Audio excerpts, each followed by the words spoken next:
মই বৰ্তমান নামনি মাজুলীৰ ভিতৰত ব্ৰহ্মপুত্ৰৰ মাজুলীৰ ভিতৰত বৃহত্তৰ চাপৰি শিকলি চাপৰিৰ পৰা আহি আছোঁ মই। এয়া চিকাৰী ঘাট, মই যোনটো কেমেৰা দেখাই আছোঁ এইটো চিকাৰী ঘাট অঞ্চল হয়। এইটো দেৰগাঁও পাৰৰ পৰা শিকলি চাপৰি পাৰ। এইটো সূৰ্য বহাৰ সময়। এয়া গুটগুটিত মই আহি আছোঁ, পাইলতে গুটগুটি চলাই আছে। এইবোৰ শাক পাচলি সিপাৰৰ পৰা আনিছে ব্যৱসায়ৰ কাৰণে।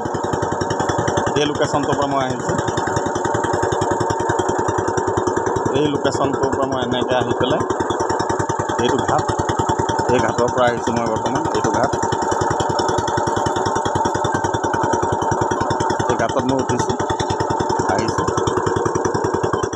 এয়া হৈছে বৰ্তমান ব্ৰহ্মপুত্ৰৰ দৃশ্য। এইটো অৱশ্যে চাপটি হয়, মূল ব্ৰহ্মপুত্ৰখন মই য'ত কেমেৰা দেখাইছোঁ এই চাপৰিটো, বৃহত্তৰ চাপৰিটো পাৰ হয় মূল ব্ৰহ্মপুত্ৰখন। তাৰপিছতে মূল মাজুলী। এইটো মই যিটো দেখাই আছোঁ মাজুলীৰ কমলাবাৰী, ইয়াৰ পৰা 60 কিলোমিটাৰ। নদীয়ে গ'লেও যাব পাৰে, এইফালেদি আপুনি দেৰগাঁও হৈ গ'লেও যাব পাৰে। এইফালে পাৰ হৈ পেলাই আপুনি এফালে মূল মাজুলীত উঠিও সেইফালেদি যাব পাৰে। বৰ্তমান মই সন্ধিয়াৰ পৰা ব্ৰহ্মপুত্ৰৰ দৃশ্য দেখাই আছোঁ। এইটো এতিয়া মই ইপাৰত লাগিম, এইটো পাৰত লাগিম। এইটো ঘাট হয়, এই ঘাটত নাও চাপিবগৈ। এইটো দেৰগাঁও পাৰ, যাক চিকাৰী ঘাট বুলি কোৱা হয়। অৱশ্যে এইটো চিকাৰী ঘাট নহয়, এইটো হালোৱা ঘাট বুলি কয়। চিকাৰী ঘাটটো ইয়াৰ পৰা মানে নামনিত আছে, বেছি দূৰ নহয়, 1/2 কিলোমিটাৰ। বৰ্তমান ব্ৰহ্মপুত্ৰৰ এয়া দৃশ্য। আৰু কিছুদিনৰ পিছত ব্ৰহ্মপুত্ৰ এইখিনি গোটেইখিনি বুৰি যাব, একো নেদেখা হ'ব, সাগৰ সদৃশ হ'ব। যিটো পৰিৱেশ হয়তো নেদেখাজনে দেখিলে ভয় কৰিব। দেখিছে, মই গুটগুটিত আহি আছোঁ। বেলি এইয়া ইতিমধ্যে বেলি ডুবু হৈছে। এইটো আজিৰ বেলিৰ দৃশ্য। বৰ্তমান মুহূৰ্তত ব্ৰহ্মপুত্ৰৰ পৰা আজিৰ বেলিৰ দৃশ্য এইটো দেখাইছোঁ। পাইলতে চলাই আছে, মই সেইটো পাৰৰ পৰা আহিছোঁ।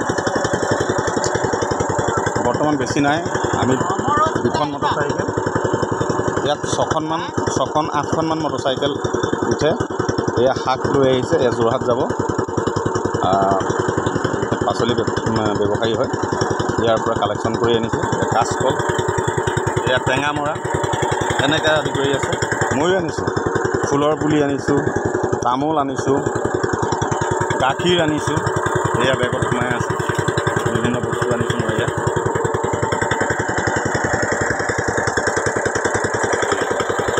বৰ্তমান ব্ৰহ্মপুত্ৰৰ দৃশ্য।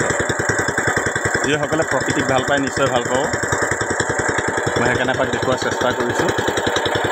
দিনত যথেষ্ট গৰম আছিল, কিন্তু ইয়াত পোৱাৰ লগে লগে এই ব্ৰহ্মপুত্ৰৰ যি মৃদু শীতল বতাহ, এই শীতল বতাহে গা মন জোৰাই গ'ল। গতিকে মাজে মাজে যদি এনেধৰণে আহি থকা যায়, তেতিয়াহ'লে শাৰীৰিক আৰু মানসিক আধ্যাত্মিকভাৱে যথেষ্টখিনি এনাৰ্জি পোৱা যায়।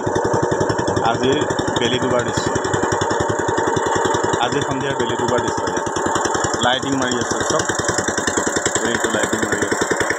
এইটো বেলি ডুবাৰ দৃশ্য। আজি ইয়াৰ পৰা সুন্দৰকৈ দেখা পোৱা যায়, কাৰণ যিহেতু মুকলি আকাশৰ তলত ইতিমধ্যে আহি গুটগুটি চাপিছেহি। এয়া ময়ো নামিবৰ কাৰণে সাজু হওঁ। এইটো ঘাট, এতিয়া মই দেৰগাঁও পাৰত নামিছোঁ। এয়া লাগিছেহি, খুন্দা খাইছোঁ দেই, কোনোমতে দেই।